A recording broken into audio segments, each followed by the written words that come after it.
Empty hearts and neon lights, they're playing with my mind. J'ai vécu avec mon frère près de 54 ans. Est-ce que je peux l'ignorer, mort, agonisant, ou bien je ne sais pas. Je l'ai identifié. J'ai vu le corps à la mort, il était déjà habillé. J'ai vu sa face que c'était lui. J'ai vu sa face que c'était lui. J'ai été même avec le chef, entrer là-bas. They're playing with my mind. Gotta get out of here tonight. Oh, I wanna run off and fly. And I'll tell myself it's fine to be alone. Ça veut dire que la famille n'a pas remarqué le corps. Il s'appelle Lucas Ndomo Essomba, le présumé revenant, objet de toutes les curiosités au quartier Ngousso dans le 5e arrondissement de Yaoundé.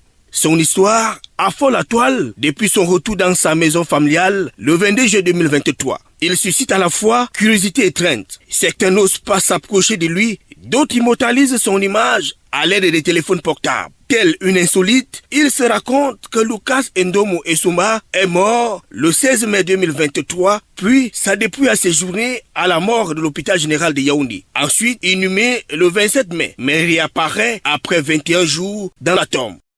Samedi, alors mon fils, je viens, je me lavais à 17h. J'entends comme moi, j'ai resté à la porte fermée. J'ai dit que c'est qui? Où est la femme d'Ndomo? La femme d'Ndomo, Ndomo est venue, j'ai dit qu'elle est Ndomo. Mon mari qu'on a enterré, tu perds la tête. J'étais chez un ami, je buvais un jus, on discutait de ces problèmes. Subitement, un voisin vient m'appeler que il y a quelque chose chez toi, vas-y. J'ai soulevé ma bouteille de jus qui n'avait même pas encore ouverte. Je suis allé. Arrivé, je vois la foule chez moi. Qu'est-ce qu'il y a? Ton frère est là. Quel frère? C'est lui que vous avez enterré.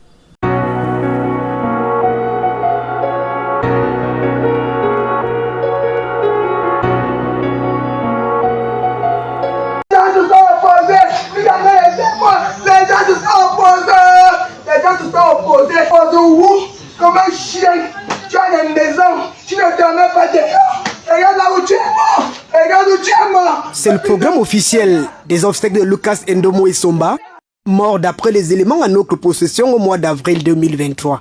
Et cette tombe, fraîchement creusée au quartier Ngousso à Yaoundé, est le témoin muet du retour de son âme vers la patrie originelle.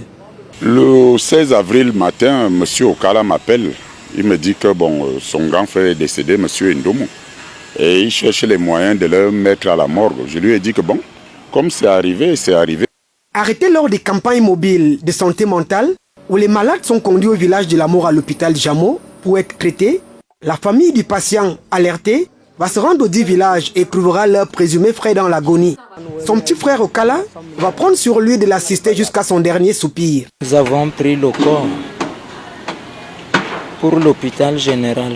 Arrivé à l'hôpital général, on nous a demandé d'aller prendre le certificat de genre de mort au commissariat du 18e. On nous a vite signé ce certificat, nous sommes venus garder le corps. Nous, on savait que c'est lui qui est mort. La famille va décider de placer le corps à la morgue de l'hôpital général de Yaoundé, faute de place à l'hôpital Jamo. Viendra le grand jour, levée de corps, grande veillée et enterrement selon la tradition Ekan. Coup de tonnerre, 3 mois après son inhumation, le revenant Lucas Ndomo Essomba va faire son apparition dans la maison familiale. Des bandats, des paniques totales. Le présumé revenant va signaler à sa famille après de nombreuses interrogations qu'il vient d'être libéré par les agents en charge de la santé mentale à l'hôpital Jamo. Tout le monde savait qu'il est mort, c'est pour ça qu'étant à la maison vers 17h30 samedi, entend comment tout le village m'appelle Okala, Okala, Okala, voilà Ndomo qu'on ramène, voilà Ndomo qu'on ramène. Les gens ont fui, mais les courageux l'ont abordé. Ils ont commencé à lui dire, tu sors d'où? Et il leur disait que je sors de l'hôpital Jamo. Son petit frère Okala reconnaît que le malade mental qui est mort entre ses mains ressemblait étrangement à son frère Lucas Ndomo Essomba, qu'il s'est trompé de corps car le concerné se reposait à l'intérieur de l'hôpital. Des propos rejetés en bloc par son grand frère Oloa. Quand on me demande de me renseigner à côté, je trouve quelqu'un couché qui ressemble typiquement à mon grand frère, étant déjà dans le coma, avec une perfusion sous la main. Je le regarde bien, je me rends compte que c'est lui. Or, c'est pas lui. La question que moi, je pose, est-ce qu'on peut confondre le corps à l'hôpital Jameau? Et si on confond, est-ce qu'on va encore en confondre à l'hôpital général? Avant de mettre le corps à la mort, on déshabille le corps. Et en dehors de Kala et la grande sœur, il y avait encore d'autres cousins. Eux aussi, ils ont confondu le corps.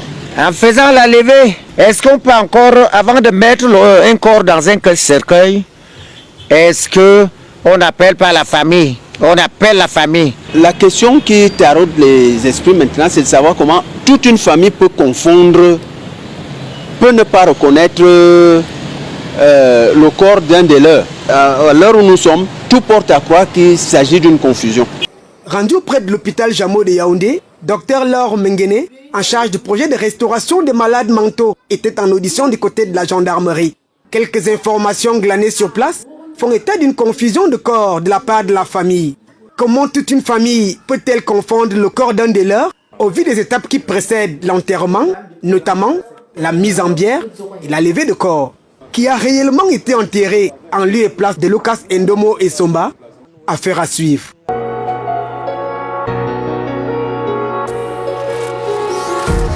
Empty hearts and neon lights, they're playing with my mind.